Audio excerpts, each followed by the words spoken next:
Inireklamo ng Commission on Audit o COA ang Department of Education o DepEd matapos matuklasan na saklaw ng Senior High School Voucher Program ang mga ghost students o mga estudyanteng hindi totoong nag-aaral o hindi makita sa paaralan, pati na rin mga hindi karapat-dapat na benepisyaryo at mga estudyanteng galing sa prestiyosong pribadong paaralan na hindi angkop sa layunin ng programa. Ayon sa ulat ng COA, may mga kaso kung saan ang mga paaralan ng estudyante ay inuulit sa billings ng mga paaralan o binibigyan ng vouchers kahit hindi sila aktual na nag-aaral o hindi dapat makakuha ng benepisyo.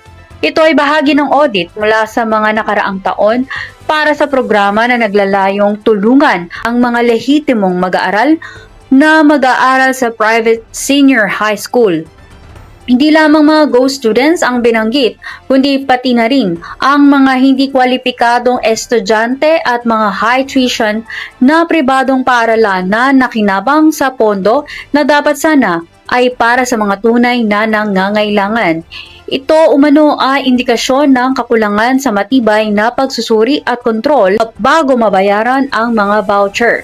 Ang COA ay nananawagan sa DepEd na palakasin ang verification system, dagdagan ng system controls at tiyaking ang pondo ng gobyerno ay napupunta lamang sa mga karapat-dapat na estudyante.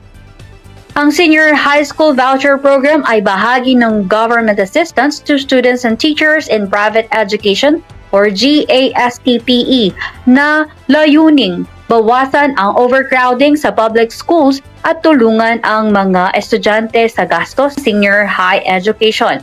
Sa DepEd, sinabi noong nakaraang taon na kanilang iniimbestigahan ang mga insidente ng ghost beneficiaries at naghahanda ng mga legal na aksyon sa mga paaralang sangkot, kabilang ang posibleng terminasyon ng akreditasyon at pagharap sa mga responsable sa mga anomalya.